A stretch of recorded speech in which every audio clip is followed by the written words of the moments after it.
Merci. Monsieur Laglaise. Merci Madame la Présidente. Je voulais revenir sur le sujet et féliciter moi aussi le rapporteur et les membres de la Commission pour ce travail de qualité sur les relations entre les grands donneurs d'ordre et les sous-traitants dans les filières industrielles.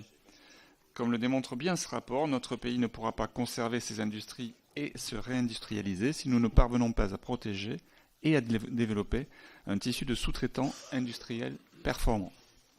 C'est un défi que nous devons relever car la grande majorité des entreprises, et ce quelle que soit leur taille, font appel à des sous-traitants. Or, une industrie a besoin d'un cluster économique dense, divers et fiable pour être compétitive, que ce soit au niveau national, européen ou mondial.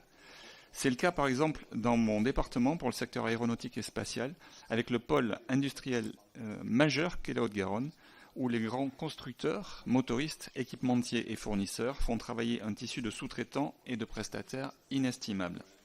Ce pourrait être et ce devrait être également le cas dans d'autres territoires. Je pense par exemple à un territoire qui fait l'actualité des sites industriels de Belfort, actuellement en difficulté, qui produisent notamment des turbines qui pourraient trouver de nombreux usages dans des secteurs porteurs comme celui de l'hydrogène. Cette compétitivité est également cruciale pour le commerce. Et mes questions portent donc notamment sur votre proposition numéro 16 qui vise à développer des stratégies communes à l'international. Ceci en incitant les donneurs d'ordre et les sous-traitants à s'unir sous une barrière commune à l'export et en renforçant les liens entre Business France et BPI France pour structurer la sous-traitance française à l'étranger. À cet égard, comment voyez-vous le rôle structurant que peut jouer la Team France Export pour atteindre ces objectifs, tant pour les principales industries exportatrices que sont l'aéronautique, le ferroviaire ou le naval, que pour les industries qu'il nous reste à inventer, à développer et à promouvoir. Je vous remercie. Merci, chers collègues. Du droit français. Jean-Luc Laglaise, en réponse à ces remarques, j'insisterai sur le fait que, outre la question de la stratégie internationale, vous avez parfaitement raison, il y a aussi la nécessité de s'organiser dans certains bassins. Alors, on ne peut pas faire des comités stratégiques de filière dans chacun des territoires parce que ce serait absurde, ça a été imaginé à un certain moment.